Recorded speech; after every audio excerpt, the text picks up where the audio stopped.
السلام علیکم ورحمۃ اللہ وبرکاتہ۔ کیا حال ہے سب کا؟ الحمدللہ نحمده ونصلی علی رسولہ الکریم، اما بعد فاعوذ باللہ من الشیطان الرجیم، بسم اللہ الرحمن الرحیم، رب اشرح لی صدری ویسر لی امری واحلل عقدۃ من لسانی یفقہوا قولی۔ حدیث نمبر 22، رمضان میں روزے رکھنا۔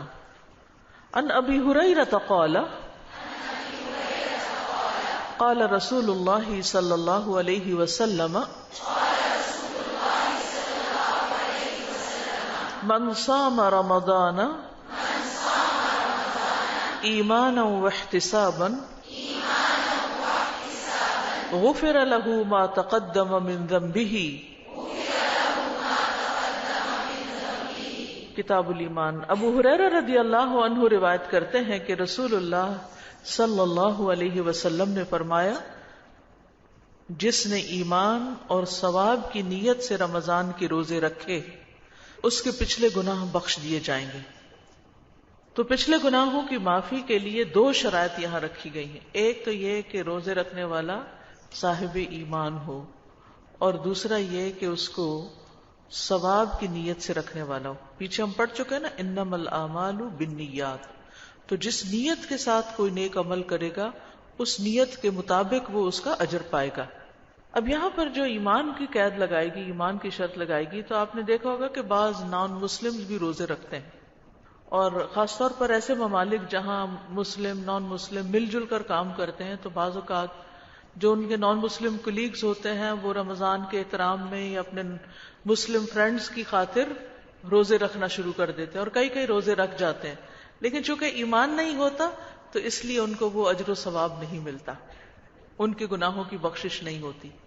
تو ایمان ایک بہت بڑی دولت ہے، ایک بہت بڑی نعمت ہے، جس کے ساتھ انسان عمل کرتا ہے تو وہ عمل قبول ہوتا ہے، ورنہ اعمال قبول نہیں ہوتے۔ روزوں کے علاوہ بھی بہت سے لوگ جو مسلمان نہیں ہیں بڑے اچھے اچھے کام کرتے ہیں، بعض اوقات دیکھنے میں مسلمانوں سے بھی زیادہ بہتر کام کر رہے ہوتے ہیں، لیکن ان کاموں کا ان کو بس دنیا میں ہی صلہ ملتا ہے، آخرت میں نہیں ملے گا، کیونکہ آخرت پر وہ یقین ہی نہیں رکھتے، ایمان ہی نہیں رکھتے، تو آخرت میں اس کا اجر ان کو کیا ملے۔ تو اس لیے بہت ضروری ہے کہ انسان سب سے پہلے ایمان اور پھر اس کے بعد اخلاص، کہ اللہ ہی کی خاطر سب کچھ کرے، اللہ ہی سے اجر پانے کے لیے کام کرے۔ تو یہاں بھی وہی شرائط رکھ دی گئی۔ تو یہ جو بات ہے کہ من صام رمضان ایمانا، تو ایمان کا مطلب کیا ہے کہ تصدیق کرتے ہوئے کہ یہ روزے اس پر فرض ہیں اور حق ہے، یہ اللہ کی طرف سے فرض کیے گئے ہیں، اسلام کے ارکان میں سے ہیں، اور ان روزوں کو رکھنے کی وجہ سے وہ اجر و ثواب ہوگا جس کا اللہ نے وعدہ کیا ہے۔ اور احتساباً یعنی اللہ تعالیٰ سے آخرت میں ثواب کے حصول کی نیت رکھتا ہو، اخلاص رکھتا ہو، لوگوں سے شرم و حیا کی وجہ سے روزہ نہ رکھے۔ اس گھر میں تو سارے ہی روزہ رکھتے ہیں، اگر میں نے روزہ نہ رکھا تو لوگ مائنڈ کریں گے۔ مثلاً اگر کسی بچی کے پیرنٹس کبھی روزہ نہیں رکھتے تھے اور ان کے گھر میں کوئی رواج نہیں تھا، شادی ہوئی، ان لاز بڑے ریلیجس ہیں، وہ سب روزہ رکھتے ہیں، تو وہ کہے چلے میں بھی ان کی خاطر روزہ رکھ لوں، تو ایسے روزوں کا کوئی فائدہ نہیں، کسی کی خاطر نہیں، بس اللہ ہی کی خاطر روزے رکھنے ہیں۔ تو نہ ریاکاری اور نہ دکھاوا، اور نہ ہی کسی قسم کا لوگوں سے کسی طرح کی تعریف کا چاہنا، اور نہ ان کی شرم و حیا کی وجہ سے، نہ لوگوں کے خوف کی وجہ سے۔ یعنی بعض اوقات لوگوں کے ڈر کی وجہ سے بھی انسان کوئی بظاہر کام کر لیتا ہے تو اس کا پھر ثواب نہیں ہوتا۔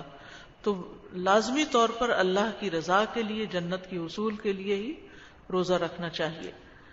تو فائدہ کیا ہوگا؟ غفر له ما تقدم من ذنبه، اس کے پچھلے گناہ جو ہیں معاف کر دیے جائیں گے۔ امام احمد نے اپنی مسند میں ما تقدم کے ساتھ وما تأخر کے الفاظ بھی بیان کیے ہیں، اس روایت میں ما تأخر بھی، جس کا مطلب ہے پہلے پچھلے، یعنی سارے ہی۔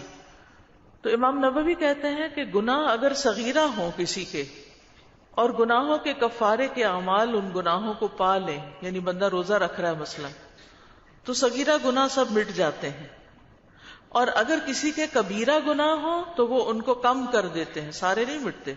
کبیرہ گناہوں کے کفارے بھی ہیں، اس پر حدیں بھی ہیں، اور مختلف معاملے ہیں۔ اور اگر کسی کے گناہ ہی نہ ہو تو یہ مکفرات اعمال جو ہیں، یعنی جیسے روزہ رکھنا جو ہے، یہ جنت میں درجات کی بلندی کا سبب بنتے ہیں.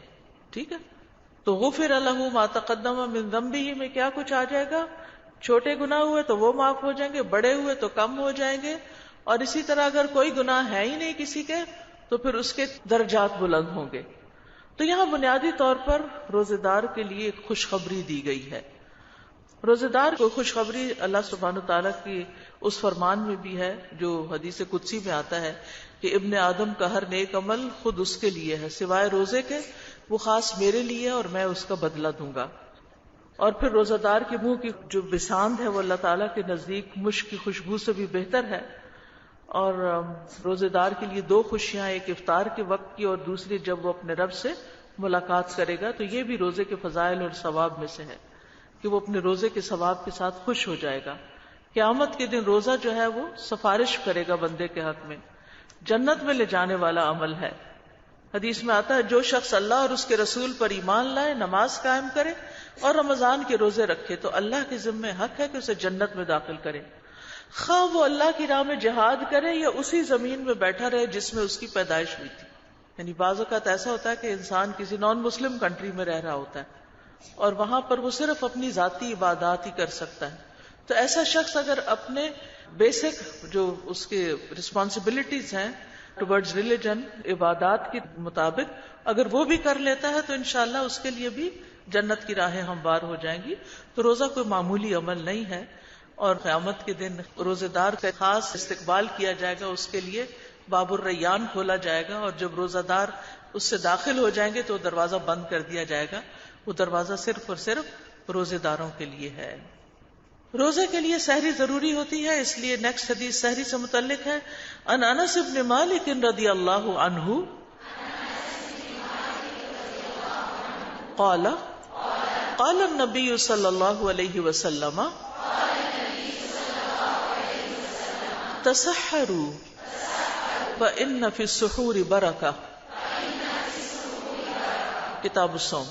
انس بن مالک رضی اللہ عنہ روایت کرتے ہیں نبی کریم صلی اللہ علیہ وسلم نے فرمایا تم سحری کیا کرو کیونکہ سحری میں برکت ہوتی ہے. برکت کا کیا مطلب ہوتا ہے؟ کسی چیز میں اضافہ ہونا اور پھر اس میں اس خیر کا دائمی ہونا، یعنی ثبات اور بقا کے معنوں میں بھی آتا ہے. تو سحری میں کئی لحاظ سے برکتیں ہوتی ہیں. سب سے پہلی بات تو یہ کہ یہ سنت کی پیروی ہے، اہل کتاب کی مخالفت ہے. اہل کتاب کے روزوں میں سحری نہیں ہوتی. پھر اسی طرح سحری کے ذریعے عبادت پر قوت حاصل ہوتی ہے، انسان کی سستی چلی جاتی ہے، چستی میں اضافہ ہوتا ہے. سحری کھا کر ان برے اخلاق کو دور کیا جاتا ہے جن کو بھوک بھڑکا دیتی ہے. بھوک میں انسان کے اندر کیا برا اخلاق پیدا ہوتا ہے؟ چڑچڑاپن، غصہ. تو جب ایک انسان کھا پی لیتا ہے، بچوں کو بھی آپ دیکھیں ری ری ری کر رہے ہوتے ہیں، اگر آپ ان کو فیڈ کر لیتے ہیں تو کیا کرتے ہیں؟ ایک دم اسمائل کرنے لگتے ہیں. تو پہلے وہ بد اخلاقی دکھا رہے ہوتے ہیں، اب انہیں کچھ کھانے پینے کو مل گیا تو خوش ہو گئے. تو یہ وہ جو بچپن میں انسان دیکھتا ہے نا، وہ اصلی حالت ہوتی ہے انسان کی. بڑے ہو کر تو اپنے اوپر ہم بہت سے کور ڈال لیتے ہیں. تو انسان کو جب بھوک لگی تو اسے اور کوئی بات سجھائی نہیں دیتی، اس کا موڈ آف ہوتا ہے. تو اس لیے سحری کھا کے جو روزہ رکھتا ہے تو اس کا پھر روزہ رکھ کے موڈ آف نہیں ہوتا.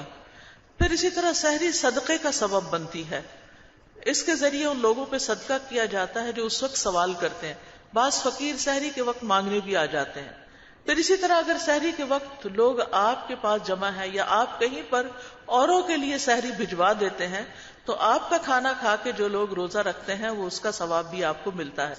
پھر اسی طرح سحری کے وقت اٹھتے ہیں تو اس وقت کچھ ذکر کی توفیق بھی ہو جاتی ہے، دعا بھی کر لیتا ہے انسان، تو وہ دعاؤں کی قبولیت کا وقت ہوتا ہے. پھر اسی طرح اگر کوئی شخص سوتے ہوئے نیت کرنا بھول جائے تو سحری کے وقت اٹھنا نیت کو تازہ کر دیتا ہے. تو اس لیے سحری کے بہت سے فائدے ہیں. ابن دقیق العید کہتے ہیں ممکن ہے یہ برکت آخرت کے امور کی طرف لوٹتی ہو کیونکہ اس کے ذریعے سنت کو قائم کیا جاتا ہے جو کہ اجر کو بڑھانے کا موجب ہے. یعنی سحری کھا کے روزہ رکھنا زیادہ باعث اجر ہے بنسبت اس کے کہ انسان نہ کھائے. اور یہ بھی ممکن ہے کہ یہ برکت دنیاوی کاموں کی طرف لوٹتی ہو، جیسا کہ روزہ رکھنے سے جسم کا قوی ہونا اور روزے دار کو نقصان نہ پہنچانے والے امور کا آسان ہونا۔ تو یہ ہیں چند برکتیں سحری کے حوالے سے۔ رسول اللہ صلی اللہ علیہ وسلم نے ایک حدیث میں بھی فرمایا، ارباز بن ساریہ کہتے ہیں کہ آپ نے مجھے رمضان میں سحری کے لیے بلایا اور فرمایا آؤ مبارک کھانا کھا لو۔ تو سحری کے وقت جو کھانا کھایا جاتا ہے وہ برکت والا ہوتا ہے، اور برکت والا کھانا انسان کے جسم کو لگتا ہے، انسان کے لیے غذا اور شفا بن جاتا ہے، تو اس لیے اس کو بابرکت کھانا سمجھ کر کھانا چاہیے۔ سلمان رضی اللہ عنہ کہتے کہ رسول اللہ صلی اللہ علیہ وسلم نے فرمایا برکت تین چیزوں میں ہے، جماعت میں یعنی اکٹھے ہو کے کام کرنے میں، ٹیم ورک میں، پھر سرید میں کھانوں میں جس میں شوربہ روٹی توڑ کے ملا دیا جاتا ہے، اور سحری کھانے میں۔ پھر اسی طرح سحری اللہ تعالیٰ کی طرف سے ایک انعام بھی ہے، لہٰذا تم اس کو نہ چھوڑو۔ اور اسی طرح سحری کھانے والوں پر فرشتے درود بھیجتے ہیں، یعنی ان کے لیے رحمت کی دعائیں کرتے ہیں، اور یہ مسلم امہ کا ایک خاص امتیاز ہے۔ رسول اللہ صلی اللہ علیہ وسلم نے فرمایا ہمارے روزوں اور اہل کتاب کے روزوں کے درمیان فرق سحری کھانے کا ہے، اس لیے سحری کھانے کا اہتمام کرنا چاہیے، اگرچہ پانی کا ایک گھونٹ ہی کیوں نہ پی لیا جائے، یعنی کچھ نہ کچھ اس وقت اٹھ کے ضرور لیا جائے۔ اور بہترین سحری کیا ہے؟ کھجور، یعنی سحری کے وقت چاہے کچھ بھی کھائیں لیکن اس کے ساتھ ایک یا دو یا حسب خواہش کھجور ضرور کھا لیں، تو آپ دیکھیں گے کہ زیادہ آپ کو انرجی ملے گی اور چستی آئے گی۔ ٹھیک ہے استاذہ، میں نے پوچھنا تھا کہ چھوٹے گناہ معاف ہو جاتے ہیں روزہ رکھنے سے، تو بڑے جو ہیں وہ کم ہو جاتے ہیں، تو اگر ہم مسلسل کنٹینیو روزے رکھتے ہیں تو کیا بڑے بھی ختم ہونے کا چانس ہوتا ہے؟ تو وہ جی ہاں، جیسے نفلی روزے وغیرہ ہیں، کیونکہ ان الحسنات یذہبن السیئات، اور کبیرہ گناہوں پر جیسے شرک ہے اور والدین کی نافرمانی اور اس طرح کی، تو ہر گناہ کے بارے میں جب انسان پڑھے، امام ذہبی کی کتاب ہے کتاب الکبائر، تو اس میں انہوں نے پوری لسٹ دی ہوئی ہے، اس کا ایک چھوٹا ورژن اردو میں بھی کسی نے چھاپا ہے، تو ہر گناہ، اسی طرح اقبال کیلانی کی بھی کتاب کبیرہ گناہوں کے بارے میں اچھی کتاب ہے وہ بھی۔ تو اپنے آپ کا جائزہ لینے کے لیے ایک دفعہ یہ کتابیں ضرور پڑھ لینی چاہیے کہ ان میں سے کوئی کام میں تو نہیں کر رہی، اور اگر میں کر رہی ہوں تو چھوڑ دوں، اور اگر کر چکی ہوں تو توبہ کروں، اور اگر اس پر کوئی کفارہ لازم آتا ہے تو اس کا کفارہ دے دوں، اگر حقوق العباد سے متعلق ہے تو حق لوٹا دوں، کسی سے معافی مانگنے سے متعلق ہے تو معافی مانگ لوں۔ یہ ہمیں اپنی زندگی میں اپنی صفائی کر لینی چاہیے۔ میں نے اپنے بیٹے کو وہ سبکن پڑھانا شروع کی ہوئی تھی، اور اس کا بہت فائدہ ہوا کہ حلال حرام جائز ناجائز کا بہت سی چیزوں کا پتہ چل جاتا ہے، ایک کرائیٹیریا سامنے آ جاتا ہے۔ بعض اوقات ہم لوگوں سے سنتے ہیں یہ ٹھیک نہیں، یہ جائز ہے، یہ ناجائز ہے۔ اسی طرح ایک کتاب ہے اسلام میں حلال و حرام، اس کو بھی اگر پڑھ لیں تو وہ بھی اچھی کتاب ہے۔ تو علم حاصل کرتے رہنا چاہیے، کیونکہ علم حاصل کرنے سے انسان کے اندر تقویٰ آتا ہے، گناہوں سے بچتا ہے انسان، نیکیوں کی طرف اطاعت کی طرف رغبت کرتا ہے۔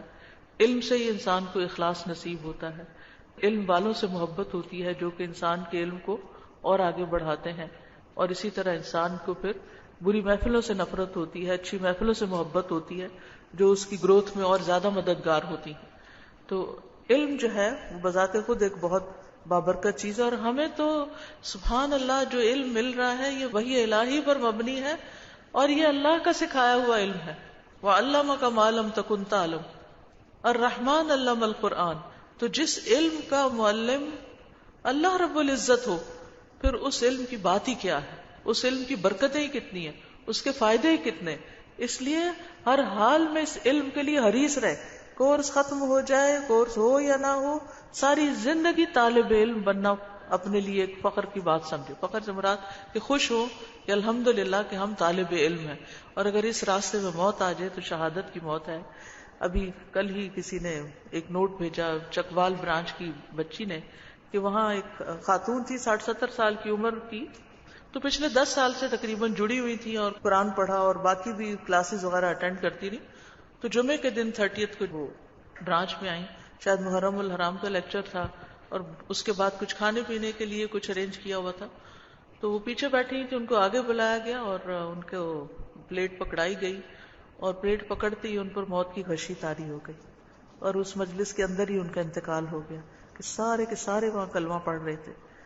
تو آپ دیکھیے کہ انسان جس سے محبت کرتے پھر علم کے راستے میں، پھر جمعے کا دن، اور پھر علم حاصل کرتے ہوئے اور علم والوں کے بیچ میں توفنا مع الابرار، نیک لوگوں کے بیچ میں موت کا ہونا. یہ سعادت کیسے ملی کہ 60-70 سال کی عمر کو بھی پہنچ کے علم کا سفر نہیں چھوڑا. میں نے تو سے یہ سیکھا کہ عمر کوئی بھی ہو یہ سفر نہ چھوٹے. ہم میں سے اکثریت کا حال کیا ہے کورس کر رہے ہیں. دین سیکھنے کو ہم نے کورس بنا لیا. چلے کورس ایک طریقہ تھا, ایک سسٹم تھا آپ کو سکھانے کا, لیکن وہ کورس ختم ہونے پر علم تھوڑی ختم ہو گیا. وہ تو زندگی بھر ساتھ چلنا چاہیے. تو اس لیے انسان سیکھتا رہے تاکہ اپنا تزکیہ کرتا رہے اور دیکھتا رہے کہ کہاں غلط ہو اور کیا کچھ مجھے مزید اور کرنا ہے اپنے آپ کو امپروو کرنے کے لیے.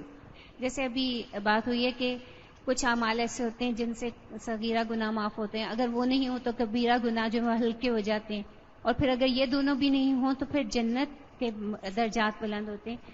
تو ہمارے تو صغیرہ گناہ بھی ہیں, کبیرہ بھی, اللہ تعالیٰ معاف کرے, تو کیا جنت کے درجات کی بلندی ہمارے لیے پھر وہ اور زیادہ کریں نا, زیادہ اور روزے رکھے تو پھر انشاءاللہ اس درجے کو بھی پہنچ جائیں گے, کیونکہ سٹیپ بائی سٹیپ ہی ہے نا, ہر چیز کٹھی تو نہیں ہو سکتی. اور میں آج جب صبح تیار کر رہی تھی لیکچر تو میں اتنی حیران ہو رہی تھی, میں کہتی سبحان اللہ, اللہ کی شان ہے کہ رمضان کا مہینہ تو نہیں لیکن رمضان کے بعد سب سے افضل روزے جو ہیں وہ محرم کے روزے ہیں, اور ہمارا یہ روزوں کا تذکرہ جو ہے وہ تازہ ہو گیا ہے اس مہینے میں. اللہ تعالیٰ ہمیں سب کو توفیق دے کہ ہم زیادہ سے زیادہ روزے رکھ سکیں, تو کم از کم ایک شعور کے ساتھ اور ایک ثواب کی نیت سے رکھیں, کیونکہ ہم بعض اوقات روزہ رکھ لیتے ہیں لیکن ہمیں بھولا ہوا ہوتا ہے کہ ہم نے کیوں رکھا ہے, بس رکھ لیا کیونکہ دن تھا آج روزہ رکھنے کا یا مہینہ تھا روزے کا. حدیث نمبر 24, رمضان میں قیام. عن ابی ہریرہ ان رسول اللہ صلی اللہ علیہ وسلم قال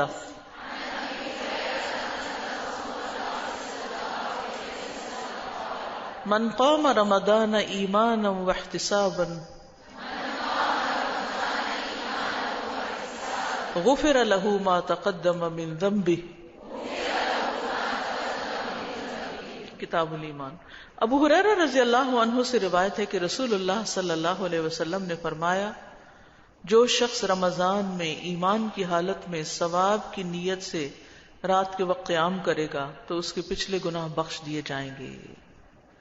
تو رمضان میں ایک تو کرنے کا کام ہے روزہ رکھنا, اور وہ ہے دن کا کام, اور رات کی عبادت کیا ہے؟ قیام اللیل. ابو ہریرہ رضی اللہ عنہ کہتے ہیں کہ رسول اللہ صلی اللہ علیہ وسلم لازم ٹھہرائے بغیر رمضان کے قیام کی ترغیب دیتے تھے, یعنی ہمیں شوق دلاتے رہتے تھے. آپ فرماتے تھے جس نے رمضان کا قیام ایمان کی حالت میں اجر طلب کرتے ہوئے کیا اس کے گزشتہ گناہ معاف کر دیے جائیں گے. رسول اللہ صلی اللہ علیہ وسلم کی وفات تک یہی معاملہ رہا. پھر ابو بکر کی خلافت اور عمر رضی اللہ عنہ کی خلافت کے ابتدائی دور میں بھی معاملہ اسی طرح رہا, یعنی صرف ترغیب دی جاتی تھی, کوئی باقاعدہ سسٹم نہیں بنایا گیا تھا تراویح پڑھنے کا. پھر حضرت عمر رضی اللہ عنہ نے دیکھا کہ لوگ جگہ جگہ کھڑے ہو کر اپنی اپنی نمازیں پڑھ رہے ہیں, تو انہوں نے سب کو ایک مصلی پہ اکٹھا کر دیا, اور جب سے رمضان میں باقاعدہ رات کے وقت مساجد میں تراویح کا اہتمام شروع ہوا, یہ ایک سہولت تھی. یہاں پر من قام رمضان مطلب کیا ہے؟ رمضان کی راتوں میں نماز پڑھتے ہوئے قیام کرنا اور اس قیام میں قرآن پڑھنا. یعنی قیام تبھی لمبا ہوتا ہے جب انسان اس میں قرآن پڑھتا ہے. اور اس سے مراد یہ نہیں کہ ساری رات بس کہیں کھڑا ہو جائے انسان, یہ کہیں کھڑے ہونے کی سزا نہیں ہے کہ رمضان میں کھڑا ہو جائے. کھڑا ہو, نماز میں کھڑا ہو اور عبادت کے لیے کھڑا ہو اور قرآن پڑھنے یا سننے میں کھڑا ہو. تو یہ قیام رمضان جو ہے یہ نماز تراویح سے حاصل ہوتا ہے, یا پھر آپ رات کے کسی بھی حصے میں اٹھ کے پڑھ سکتے ہیں یا تہجد پڑھ سکتے ہیں.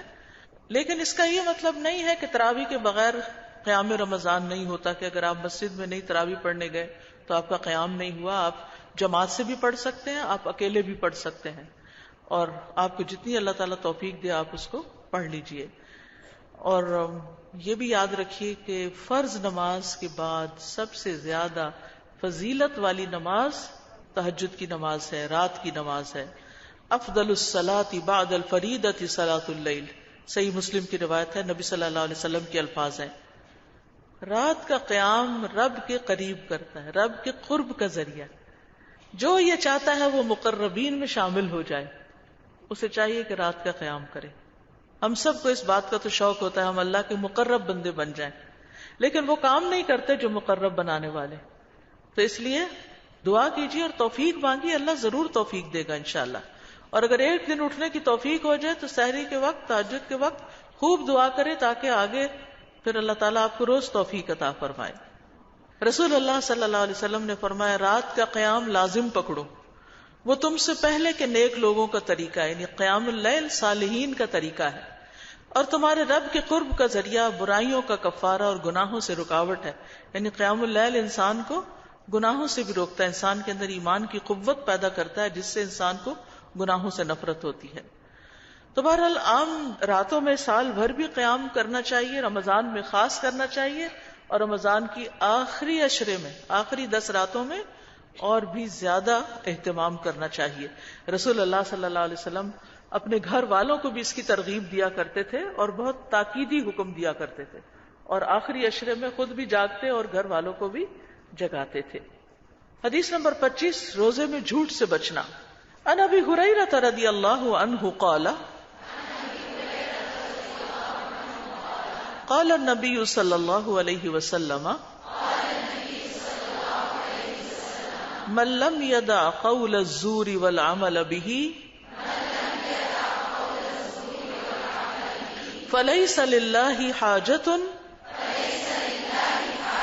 فی ان یدع طعامہ وشرابہ.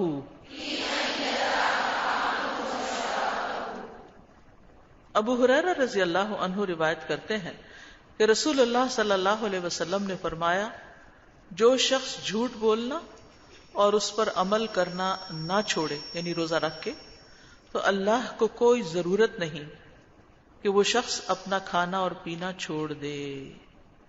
یعنی جو شخص روزہ تو رکھ لیتا ہے، حلال کھانا پینا چھوڑ دیتا ہے، لیکن حرام کاموں کا ارتکاب نہیں چھوڑتا، تو ایسے شخص کے روزے کا فائدہ کوئی نہیں. امام بخاری کی ایک اور روایت میں زور کے ساتھ جہل کا لفظ بھی آتا ہے، اور ابن حجر فتح الباری میں کہتے ہیں کہ زور سے مراد جھوٹ ہے. ملا علی القاری جو شارح بخاری ہیں وہ کہتے ہیں زور سے مراد باطل کام ہے، گناہ کا کام. یعنی جو روزہ رکھ کے گناہ نہیں چھوڑتا، خالی جھوٹ بولنا نہیں بلکہ گناہ نہیں چھوڑتا. اور تیبی کہتے ہیں کہ زور سے مراد جھوٹ اور بہتان ہے. بہتان یعنی دوسرے پر بہتان لگانا، روزہ رکھ کے تو غیبت اور بہتان، زنا کا الزام، گالی گلوچ، لان تان کرنا، لعنت ملامت کرنا اور اس طرح کی دیگر باتیں نہیں چھوڑتا جن سے بچنا لازم ہے، تو پھر اس کا روزہ نہیں. والعمل به، اور اس پر عمل کرنا یعنی زور پر، برے کاموں کو کرتے جانا، تو ان کا گناہ بھی ایسا ہی ہے جیسے جھوٹ کا گناہ ہے. فلیس للہ حاجۃ، تو اللہ کو اس کی کوئی ضرورت نہیں، یعنی اللہ تعالیٰ ایسے شخص کی طرف دیکھتا بھی نہیں، نہ اس کی پرواہ کرتا ہے، نہ اس کے عمل کو قبول کرتا ہے، نہ اس کے روزے سے ہونے کی کوئی اس کو پرواہ ہے کہ روزے سے ہے یا نہیں. ان یدع طعامہ وشرابہ، کہ وہ اپنا کھانا پینا چھوڑ دے. تو روزے کا اصل مقصد کیا ہے؟ کھانا پینا اس لیے چھوڑنا تاکہ نفس کی شہوت ٹوٹے، نفس امارہ مطیع ہو. اور اگر نفس امارہ ہی مطیع نہیں ہوا، حرام کام ہی نہیں چھوڑے، تو پھر روزے کا کچھ فائدہ نہیں. اور پھر خاص طور پر جھوٹ کی جو ممانعت یہاں آئی ہے وہ اس لیے بھی کہ جھوٹ ساری خرابیوں کی جڑ ہے. بعض لوگ آرام سے چھوٹی چھوٹی باتوں میں جھوٹ بول کے اس کو بیان بھی کر رہے ہوتے ہیں. بڑے بڑے معتبر لوگ، تو میں حیران پریشان ہو جاتی ہوں کہ یہ کیسا دین ہے، یہ کیا کر رہے ہیں.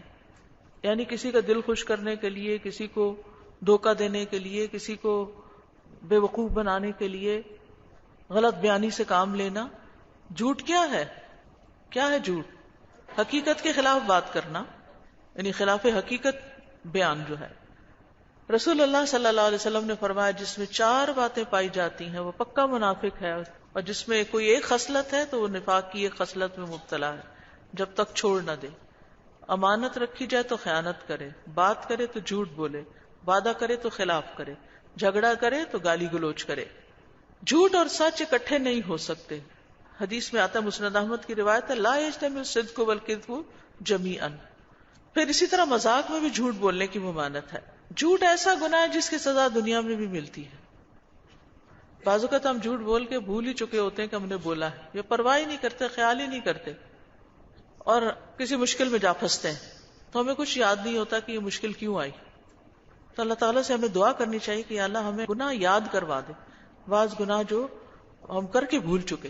اچھا، گناہ کا فلسفہ یہ ہے کہ ضروری نہیں ہوتا کہ جس وقت آپ گناہ کریں اسی وقت کچھ آمد آ جائے. کبھی ایسا بھی ہوتا ہے کہ آپ نے ادھر کسی کے ساتھ زیادتی کی، ادھر آپ کے ساتھ کوئی کر رہا تھا. آپ ادھر اپنے والدین کے ساتھ بدتمیزی کرتے ہیں، ادھر آپ کی اولاد آپ کے ساتھ اس سے بڑھ کے بدتمیزی کر رہی ہوتی ہے. یہ بھی ہوتا ہے. لیکن بعض اوقات ایسا نہیں ہوتا. کسی کا قول تھا کہ بعض گناہوں کی سزا 20-20 سال کے بعد بھی ملتی. ایک میں کسی کا قول پڑھ رہی تھی کہ وہ کسی تکلیف میں مبتلا ہوئے تو کہنے لگے مجھے یاد آ گیا کہ یہ میرے اس گناہ کی سزا ہے جو میں نے 40 سال پہلے کیا تھا. تو ایسے لوگوں کو جن کا تقویٰ ہوتا ہے اللہ تعالیٰ یاد بھی کروا دیتے ہیں، دکھا بھی دیتے ہیں، سجھا بھی دیتے ہیں، بتا بھی دیتے ہیں. اور پھر مسلسل جھوٹ بولنا، تو ایسا شخص اللہ کے یہاں کذاب ہی لکھا جاتا ہے، اس کا شمار تو جھوٹوں میں ہوتا ہے اور وہ اللہ تعالیٰ کی رحمت سے محروم ہو جاتا ہے. جی السلام علیکم استاذہ، مجھے نا اس میں وہ آیت یاد آ رہی تھی سورہ البقرہ کی، اس کے اینڈ میں آتا ہے کہ نا وَلَهُمْ عَذَابٌ أَلِيمٌ بِمَا كَانُوا يَكْذِبُونَ. تو وہ سب سے پہلے جو قرآن میں جس گناہ کی کفر کے بعد ذکر کیا گیا وہ جھوٹ ہے، جس کے اوپر عذاب کی بات کی گئی.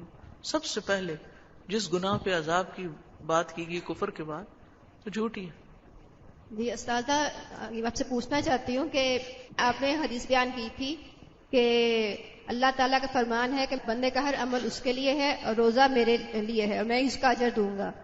تو ہمارا تو ہر عمل خالصاً جب تک اللہ کے لیے نہ ہو تو وہ قبول ہی نہیں ہے. تو اس میں ہم کس طرح فرق کریں گے کہ خالصاً روزہ جو ہے وہ اس کا مطلب یہ ہے کہ روزے کا پتہ صرف اللہ ہی کو ہوتا ہے، یعنی باقی عمل جو بھی کوئی ہم کرتے ہیں لوگوں کو بھی پتہ چل جاتا ہے، لیکن روزہ ہے کہ نہیں یہ صرف اللہ ہی کو پتہ ہے.